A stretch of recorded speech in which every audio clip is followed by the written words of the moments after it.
Eu sinto a presença de Deus neste lugar. Eu sou o Deus do impossível que está neste lugar.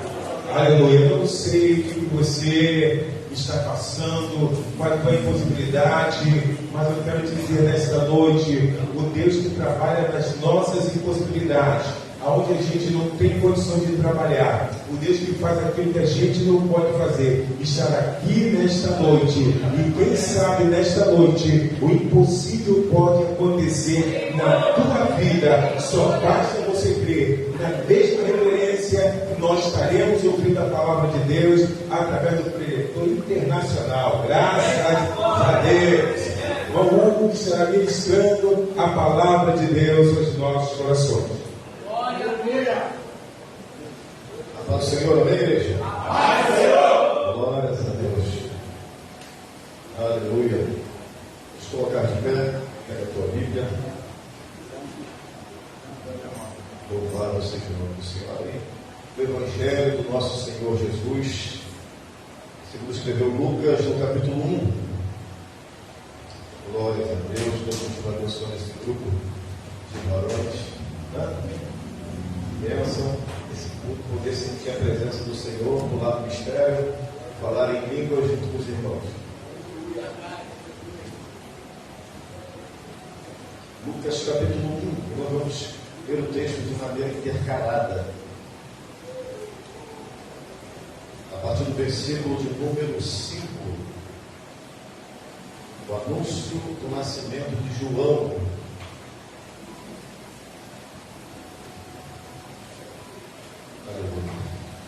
Deus aqui.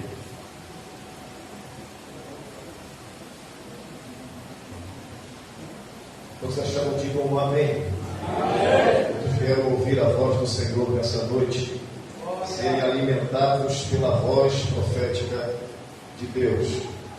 Versículo 5: Existiu no tempo de Herodes, rei da Judéia, um sacerdote chamado Zacarias, da ordem de Abias.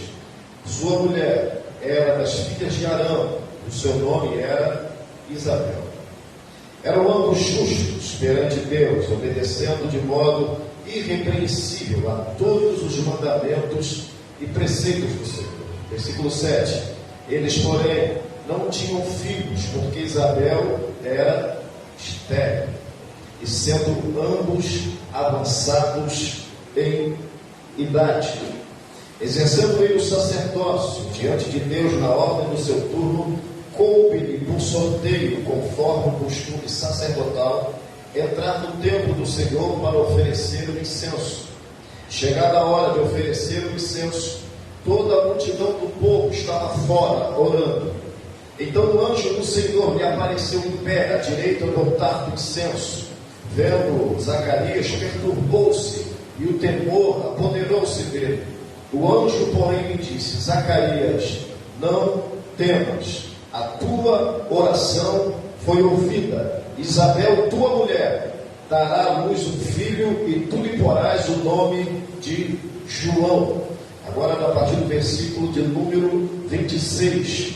No 6º mês, foi o anjo do Senhor Gabriel, enviado por Deus a uma cidade da Galiléia chamada Nazaré, a uma virgem prometida em casamento a um homem cujo nome era José, descendente de Davi. O nome da virgem era Maria. Aproximando-se dela, o anjo disse: Salve, agraciada, o Senhor é contigo, bendita és tu entre as mulheres. Ela, porém, se perturbou muito com essas palavras e pensava: que saudação seria essa? Disse-lhe então o anjo: Maria, não temas, achaste graça diante de Deus. Engravidarás, dará à luz um filho, e porás o nome de Jesus. Ele será grande e será chamado Filho do Altíssimo. O Senhor Deus lhe dará o trono de Davi, seu pai. Ele reinará eternamente sobre o povo de Jacó, e o seu reinado não terá fim. Disse Maria ao anjo: como se fará isso, visto que não tenho relação com homem algum? Respondeu-lhe o anjo: descerá sobre ti o Espírito Santo, e o poder do Altíssimo te cobrirá com a sua sombra. Por isso aquele santo que de ti nascerá, será chamado Filho de Deus. Até Isabel, tua prima, engravidou em sua velhice, sendo este o 6º mês para aquela que era considerada e chamada e julgada estéril, porque para Deus nada é impossível. Aleluia. Olha comigo em nome de Jesus. Senhor, em nome do Senhor Jesus, nós entregamos a nossa vida nas tuas mãos ainda mais, e a partir desse momento, Senhor, para ouvir o que o teu Espírito tem a nos dizer nessa noite, para a edificação da tua igreja, fortalecimento da fé da tua noiva, e que o Senhor nos leve ainda mais na continuidade deste culto a glorificar o teu nome através do teu Espírito, em nome do Senhor Jesus. Amém. Pode se sentar, dando glórias a Deus. Desculpe um texto longo, mas se fazer necessário que os irmãos se introduzissem no contexto histórico do que será dito nessa noite. Isso é uma bênção estar aqui junto com os irmãos e receber essa oportunidade. Agradeço ao pastor Isaías, ao Paulo também, Diácono Paulo também, que está à frente desse grupo aí, e me deu essa oportunidade abaixo de Deus. Pela presença dos irmãos e irmãs que aqui estão também, compartilhando comigo dessa presença gloriosa, eu tenho certeza que você já sentiu a graça de Deus nessa noite. Já poderíamos ir embora agora mesmo e já estaríamos muito bem com a graça de Deus derramada, mas o Senhor tem algo a mais ao nosso coração para recebermos nessa noite. Pois bem, estamos falando sobre algo que é fenomenal. Um texto, especificamente o capítulo 1 de Lucas, versículo 37, ele é enfático e fala muito ao coração de cada crente, principalmente aquele que já vivenciou experiências com Deus. Porque quem chega agora talvez não tenha tanta experiência, vivência em depender de Deus e saber o que é ser socorrido num momento crucial, num momento muito crítico da vida, e saber que esse Deus realmente é o que a Bíblia diz que Ele é. No capítulo 1 de Lucas, primeiramente eu quero falar do Evangelho segundo escreveu Lucas, o seu autor.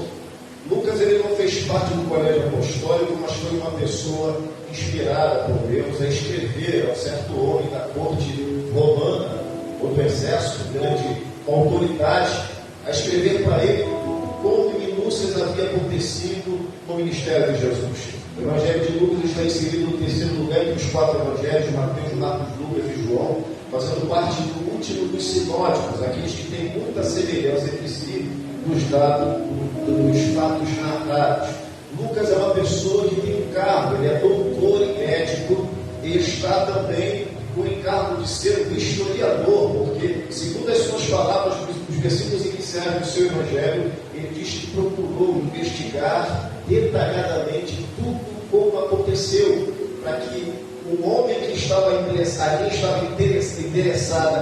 nesse evangelho recebesse o esclarecimento como tudo realmente aconteceu, porque ele havia crido na mensagem que Jesus trouxe através dos seus apóstolos.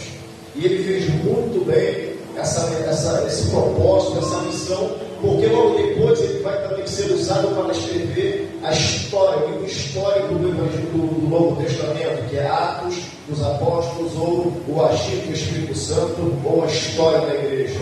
Lucas não é qualquer pessoa, ele está credenciado por Deus para poder escrever, e realmente ele andou com homens que foram e fizeram parte da escola apostólica, do colégio apostólico, e teve amigos que andaram juntos com Jesus, que poderia sim falar com propriedade do que ele vai falar aqui nessa noite. Ele não narra uma história inventada, ele procura investigar e saber se de fato é real o que está sendo dito pelas vielas, pelos montes, pelas ruas da Judéia, da Galileia e nos confins da terra até, porque todos estão sabendo que numa terra onde havia um povo humilde e cheio de conflito, se levantou um homem que fazia o paralítico andar, o cego enxergar, o morto ressuscitar. Se você serve a esse Deus, eu convido você a levantar sua mão para o alto, espantar esse sono, mandar embora o cansaço e adorar a Deus nessa noite, porque Ele já está trabalhando no seu coração. Lucas está investigando, e o que ele descobre é fato, é fatídico. O que ele está narrando é algo que ele não presenciou, mas ele investigou, procurou saber se de fato condizia com o que estava sendo falado. Se tem alguém que pode testificar, uma das pessoas que poderiam testificar para cada um de nós, se Jesus realmente existiu, se é um Jesus histórico ou se é um Jesus real.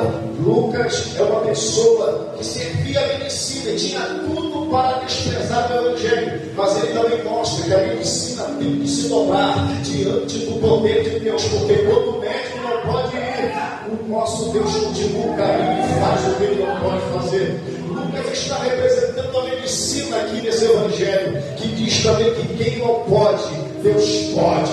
Quando o homem não pode, tem possibilidade, o nosso Deus pode. Ele é médico, mas está declarando que só há um Salvador, uma salvação que cura, que liberta, que salva a vida do homem pecador. E nós todos estamos aqui, somos alvo desse amor, resultado dessa equação de Deus, que foi ver uma pessoa desprezada pelas pessoas devido ao quê? A sua posição, o seu andar, as suas decisões, as suas atitudes, os seus vícios, a sua vida, as suas escolhas, e foi chamado por Deus para ser embaixador do reino, para ser filho de Deus.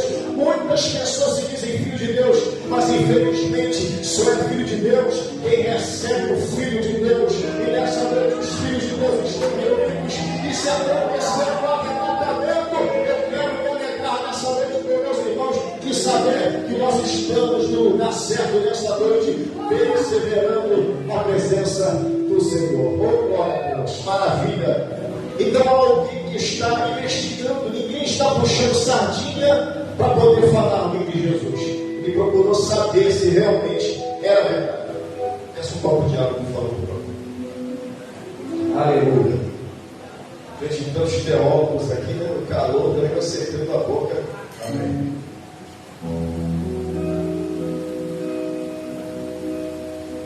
Lucas entra na sua narrativa falando de algo que é muito importante.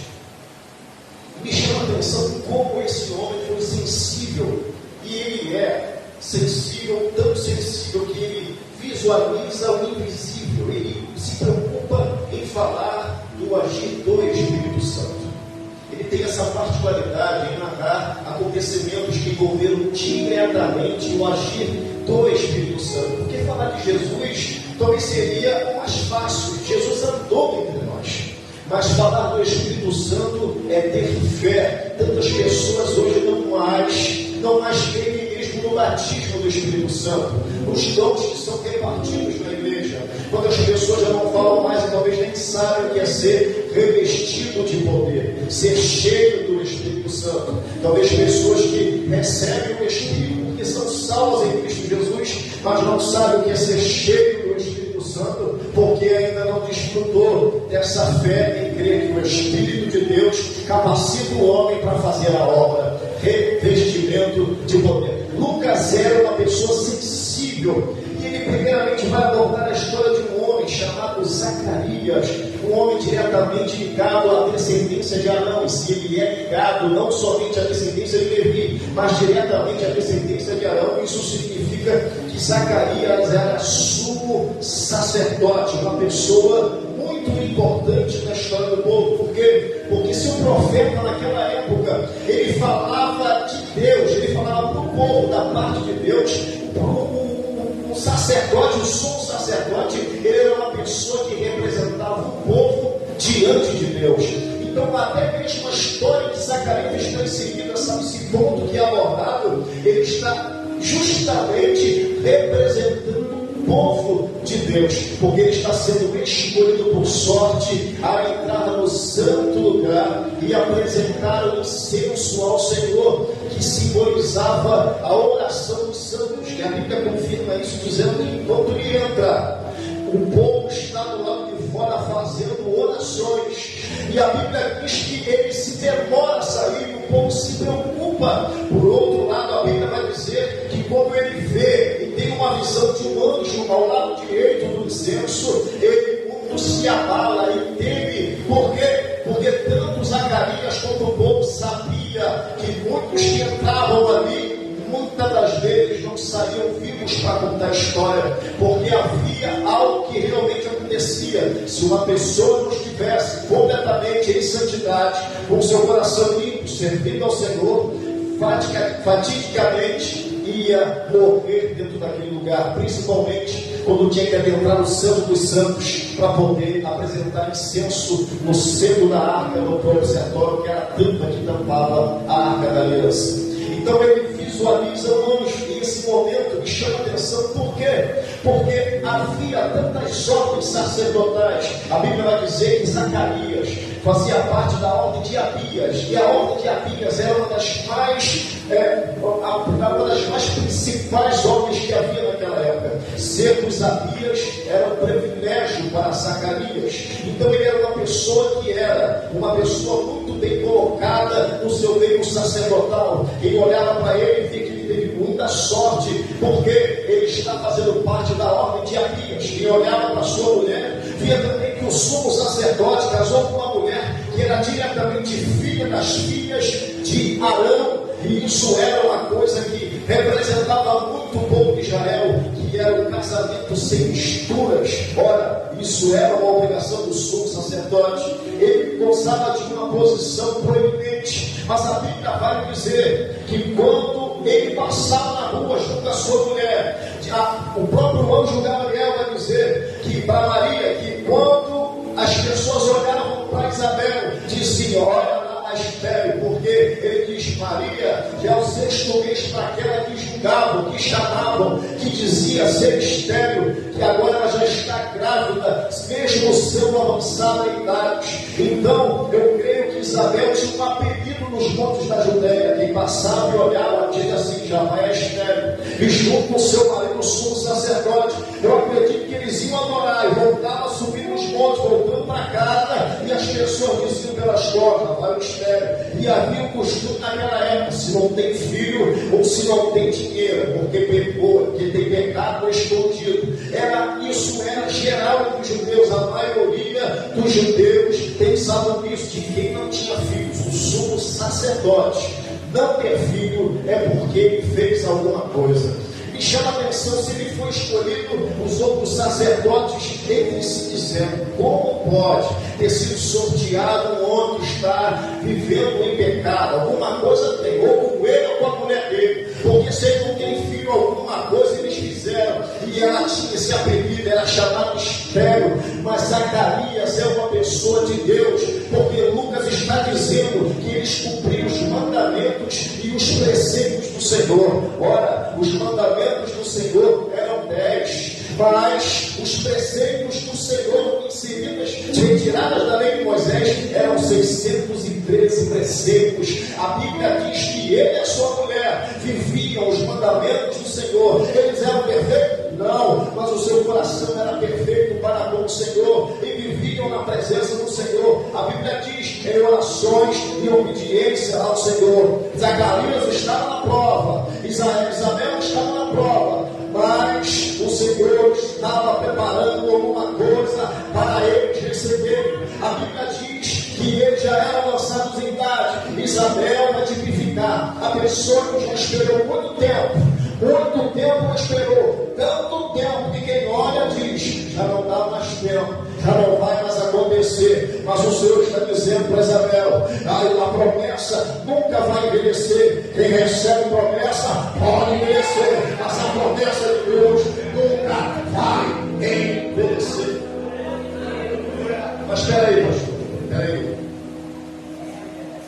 Isabel não tinha promessa de que teria um filho, mas o Senhor fez a promessa de que o descendente da mulher, em Gênesis 3, o Senhor fez a promessa que o filho da virgem ia nascer. Ele fez a promessa que um descendente da raiz de Davi, de Jessé, ia vir e reinar, e o seu reino seria eternamente, e chegou a hora então de Deus usar alguém, e esse alguém está sendo escolhido, e esse alguém é Zacarias. A Bíblia vai dizer que o que era impossível para Isabel, o que era impossível para Zacarias, está acontecendo agora, porque enquanto Isabel está em casa, lamentando, chorando, ela está em casa, mas Zacarias está onde? Zacarias está dentro do templo. Zacarias está apresentando suas orações. Zacarias está apresentando, na verdade, a oração do povo. Ele não está sendo egoísta. Agora é minha oportunidade, agora eu vou ver minha situação. A Bíblia diz que ele estava apresentando o incensário,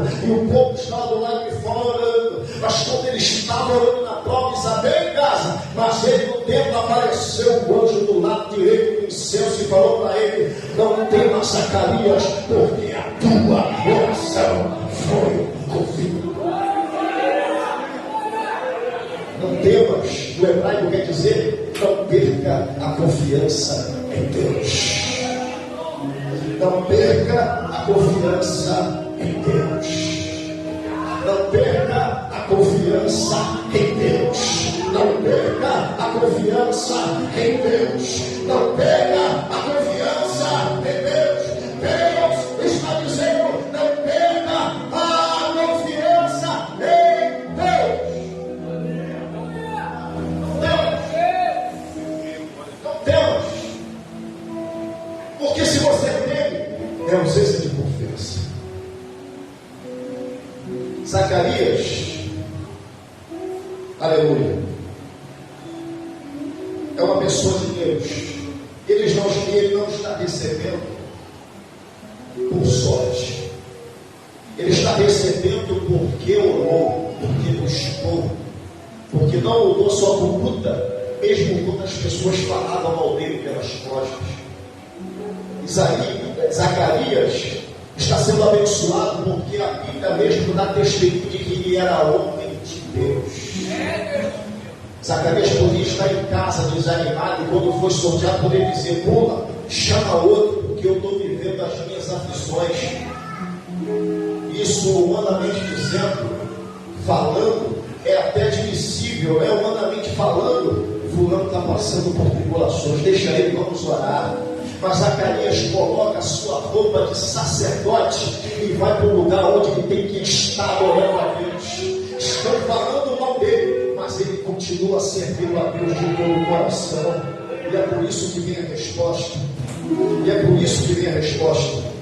Eu estudei o significado da palavra impossível. É o que ou que não pode ser, existir ou acontecer. Que ou que é difícil demais de fazer ou conseguir. Impossibilidade. Que palavra contrária àquilo que eu vejo na Bíblia. Se você quer algo que é totalmente o inverso dessa palavra, o inverso dessa palavra é as promessas de Deus.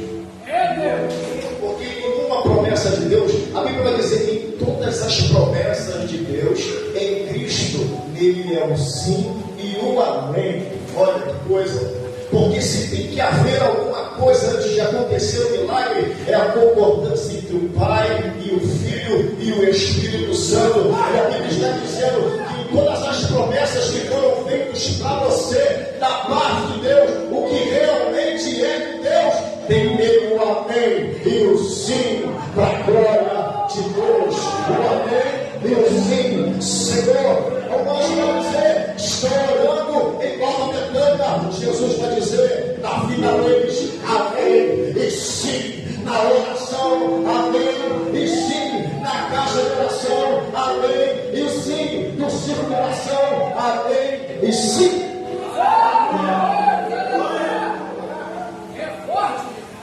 Não há impossibilidades quando o Filho de Deus diz amém e sim. Para pensar nisso, profeta, mulher de Deus. Se ele está dizendo para o que lhe é apresentado amém e sim, se a Bíblia está dizendo quando dois estiverem ou mais reunidos no mesmo lugar,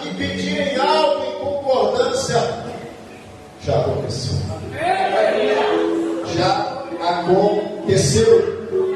Aleluia. E no capítulo, versículo 26, começa, a gente sabe o que está acontecendo na vida de Zacarias. A gente sabe o que está acontecendo na vida de Isabel agora. E quando chega no versículo 26, o mesmo anjo vai visitar agora Maria 6 meses depois. E enquanto isso, faz um mês que Maria saiu de casa, porque ela estava 5 meses, pastor, dentro de casa, escondida, para ninguém ver e nem saber do seu milagre. Ninguém fala sobre isso, mas eu acredito que Isabel estava buscando se separar ainda mais. Porque quando o anjo apareceu, falou: olha, ele não vai beber vinho, não vai cortar o cabelo, ele vai ser nazireu separado para Deus desde o seu nascimento. Então Isabel deve ter falado assim: então eu vou me separar ainda mais.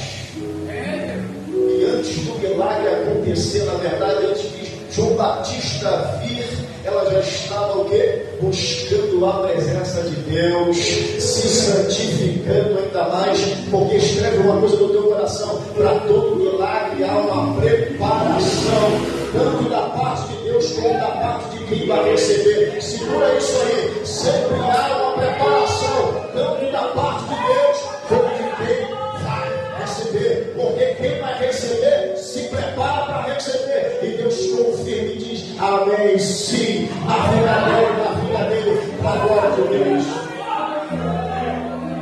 E Gabriel agora se apresenta a uma virgem em Nazaré. Um homem em Nazaré, um judeu da época, ele indagou isso com certeza. Um homem em Nazaré. Por que Nazaré? Uma cidade tão pequena, nunca se levantou profeta naquele lugar, não tem proeminência, destaque na história. Nazaré, por que Nazaré? Mas foi ali que o Senhor guardou, que confirmou o que ele diz na sua palavra, que são riquezas guardadas em vaso de barro. Logo depois, mais à frente, o Rei dos Reis, Senhor dos Senhores, de toda a terra, todo o universo, Criador de tudo, ele vai nascer dentro de um estábulo reclinado sobre o lugar onde os animais se alimentavam. Sabe o que o Senhor está querendo fazer? Com que só entenda a mensagem de Deus aquele que é humilde para ouvir e receber. Porque se ele faz ele nascer no Egito, no meio da pomposidade, ou dentro do palácio de Herodes, talvez as pessoas de proeminência naquela época, até o Império Romano, talvez daria atenção, porque o próprio Herodes já falava e temia sobre o nascimento de alguém que viria. Mas Jesus está sendo instrumento de Deus para contrariar uma expectativa enganosa. Quando o homem pensa que nas grandes coisas estão as riquezas de Deus, se depara com o fato e a realidade de que as grandes coisas de Deus estão inseridas em pequenas e que muitos não estão conseguindo enxergar. Quando você passou da sua rua, alguém falou: já vai o crente com a Bíblia na mão, esse povo é maluco, está num calor desse, vestido de terno, vestido de preto, adorando a Deus num lugar sem muita ventilação, sem ar-condicionado. Ventilação até tem, desculpa, pastor, mas sem ar-condicionado, passando calor, suando na prova, e eles são malucos, estão lá. Talvez alguém até ouvindo isso agora, mas ele não sabe a presença que a gente está sentindo aqui nesse lugar. A nossa prova é muitas vezes, mas a diferença é que tem alguém que não nada conosco na aprovação, garantindo que nós vamos passar por ela e o milagre vai acontecer. Gabriel agora visita a cidade mais humilde da história, inserida no contexto judeu. Ele se apresenta a uma jovem entre os 15 e 17 anos, mais ou menos, e se apresenta a ela, e ela se assusta com a saudação que Gabriel dá, porque a saudação dele é diferente da saudação que o judeu dá para outro judeu. A Bíblia diz no versículo de número 27, se não me engano, versículo de número número 28, aproximando-se dela, disse: o anjo disse: salve, agraciada, o Senhor é contigo, bendita és tu entre as mulheres. E a Bíblia diz que ela se admirou e se perguntava. Maria era uma mulher que não seguia o fluxo das coisas, ela tinha pensamento próprio. O Senhor escolheu uma mulher especial. A Bíblia nos mostra que Maria tinha a personalidade de raciocinar. Você vai ver que Gabriel vai dialogar com ela e ele vai iniciar argumentações. Por quê? Porque a Maria, você acha que ela deveria aceitar prontamente, sem querer ela fazer aquilo que Deus estava mandando? Não. Está sendo dado a ela o direito de escolher, porque Gabriel vai começar argumentações para convencer Maria a aceitar o propósito de Deus. Isso fala já comigo de uma forma poderosa, porque o Senhor tem tentado nos falar, não nos tem forçado a nada, mas já sabendo que você sabe o que tem que fazer, só está esperando você tomar uma decisão. Eu quero ser ousado e dizer, talvez seja a salvação, vai ser a decisão que vai virar essa situação difícil que você está vivendo. Eu tempo que eu tenho caminhado é um pouco comparado àqueles que estão na minha retaguarda.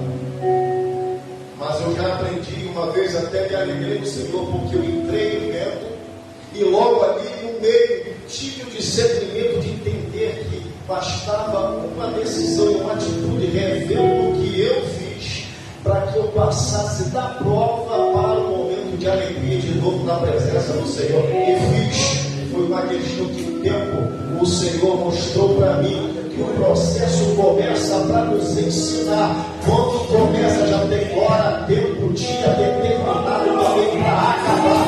A Bíblia nos fala que o processo vem para te destruir, sempre vem para te fazer crescer.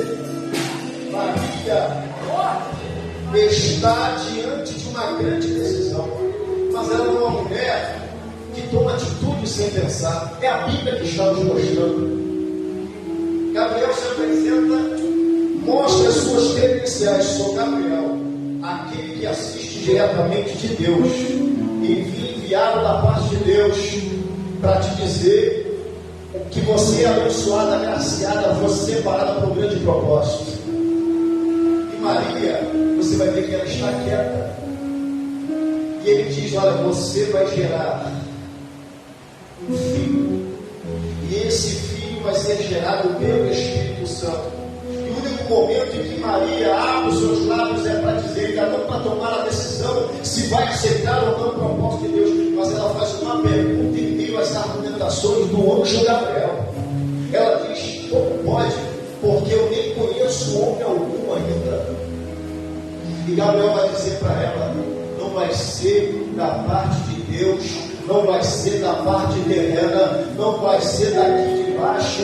Esse agir não é de homem, não vai ser do lado humano nem terreno. O que vai acontecer contigo vem de Deus. O que vai acontecer na tua vida vem de cima, é da parte de Deus. E Maria fica quieta ouvindo o que ele mais tem para dizer. E quando chega no versículo de número 35, a indagação de Maria, o anjo respondeu-lhe o anjo: descerá sobre ti o Espírito Santo. Descerá sobre ti o Espírito Santo, e o poder do Altíssimo, Maria, te cobrirá com a sua sombra. Por isso aquele santo que de ti nascerá será chamado Filho de Deus. E Maria está em silêncio. Ela não abriu a boca e dá para dizer: isso aqui é tua serva, seja feita em mim segundo a tua vontade. Ela está pensando sobre o que seria aquela saudação e o que o anjo está dizendo para ela, apresentando suas credenciais e como Deus vai fazer. Mas Maria está em silêncio. E entra aqui uma das duas, eu separei duas verdades que o anjo Gabriel vai nos ensinar nessa noite. Primeiro, o anjo Gabriel vai nos ensinar. Eu vejo na caminhada nossa a gente vê que são pessoas que aceitam a Jesus por um profeta. Quando chegam na igreja, pouco que ouvem, levantam a mão e dizem: eu quero aceitar Jesus. Pessoas que aceitam a Jesus pela pregação da palavra, pessoas que aceitam a Jesus porque foi tocado por Deus através de uma oração, de alguma coisa que Deus fez. Mas tem pessoas que têm coração difícil. O que Maria tivesse, Maria está sendo racional, Maria está procurando discernimento, porque ela sabe muito bem que o anjo das trevas pode se transfigurar em anjo de luz. Maria está buscando discernimento em Deus, no Deus que ela serve, se aquilo que está sendo dito é verdade. Eu acredito que Maria está indagando dentro de si, pedindo uma confirmação a Deus, e de repente Gabriel olha a boca e diz: até tu abrir, Isabel. Até tu abrir, Isabel, que era chamada, julgada, estéril, já está no 6º mês de gestação. Naquela época não tinha internet, naquela época não tinha WhatsApp. As pessoas hoje em dia ficam 2 anos sem ver a mãe ou o pai, porque manda mensagem ou faz vídeo chamado. Mas naquela época, tu viu o teu parente, cara a cara, se tu morava perto, o passatempo era ir lá e conversar.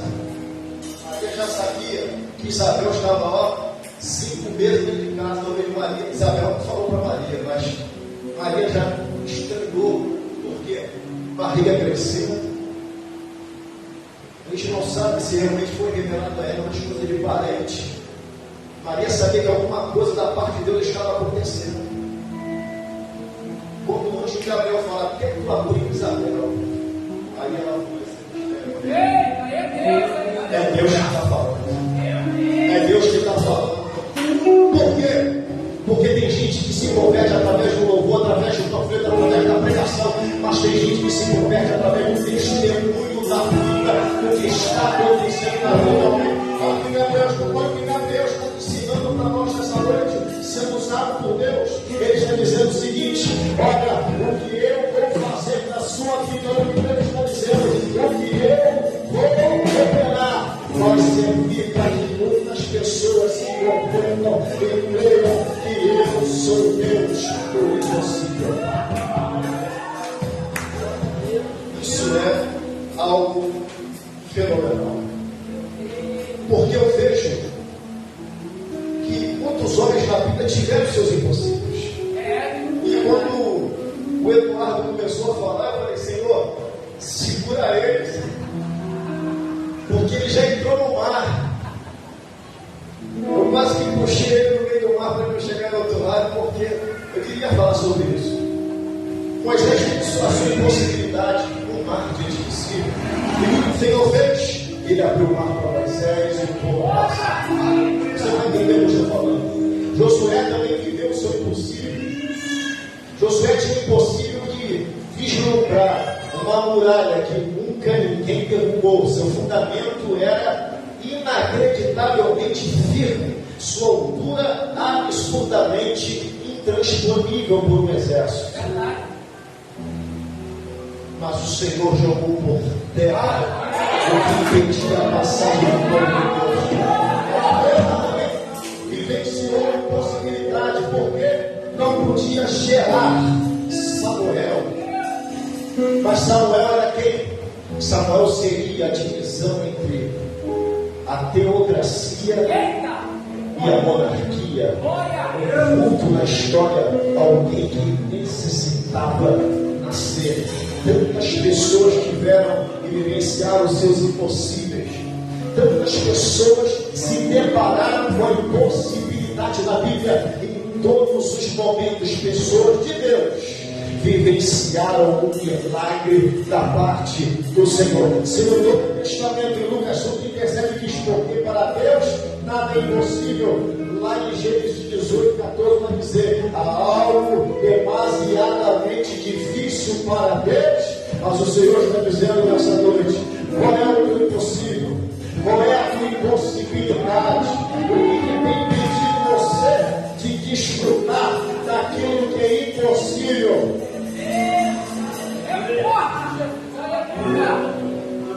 impossibilidades que param a tua adoração. Há impossibilidades que calam você e te enfraquecem. O Eduardo já está me olhando ali, porque ele usa mais esse termo, impossibilidade, né? Impossibilidade, né, profeta?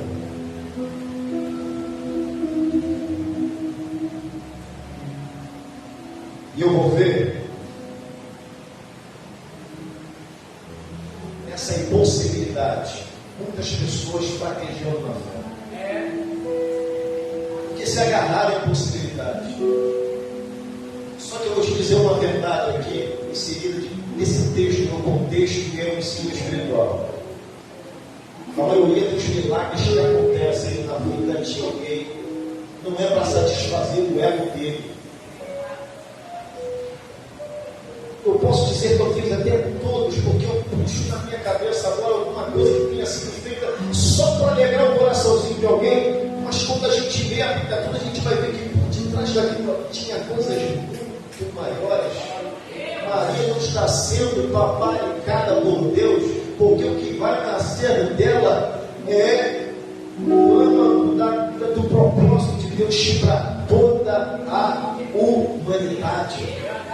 Moisés só atravessou o mar porque os descendentes dessa pessoa extraordinária que ia nascer da Virgem tinha que passar, vencer o exército egípcio. Josué só atravessou o muro de Jericó porque ele precisava transpassar aquele monte, aquele muro, para poder chegar na terra prometida, porque nenhuma promessa de Deus pode cair por terra. Terra que emana leite e mel, o Senhor falou que tinha que chegar lá. Ana tinha que gerar Samuel, porque ele era uma pessoa que ia ser usada por Deus para muitas coisas. Dentre elas levantaram o rei Davi, tiraram o pastor dentre as ovelhas para ser o rei de Israel, um homem segundo o coração de Deus. E quando a Bíblia fala de Jesus, fala a raiz de Davi, a estrela de Davi.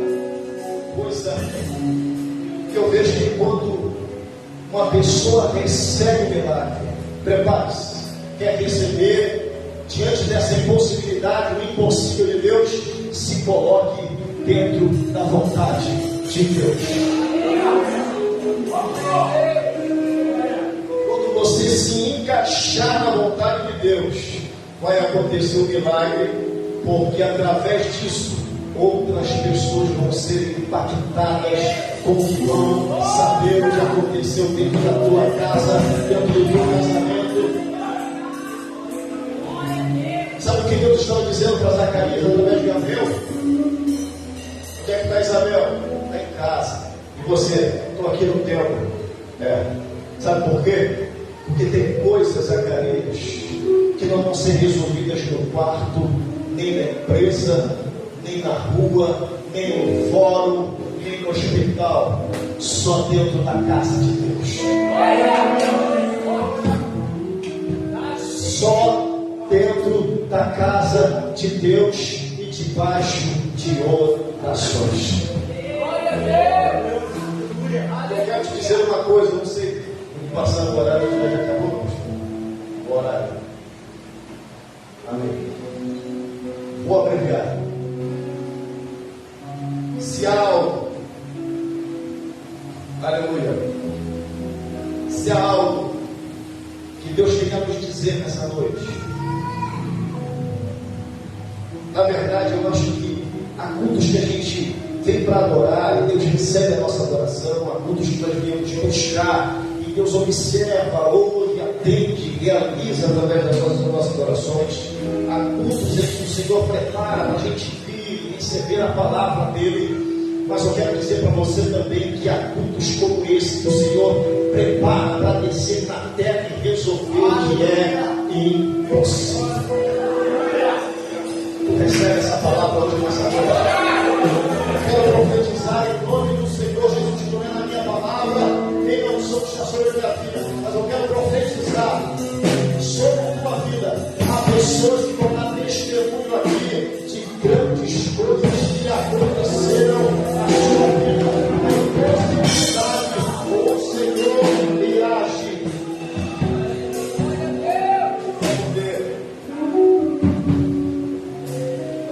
servir. Volte a adorar. Volte a buscar. Volte a ser uma pessoa dedicada a Deus. Porque o seu Deus e porque para Deus não há nada impossível. A palavra que eu quero deixar para vocês nessa noite é: falta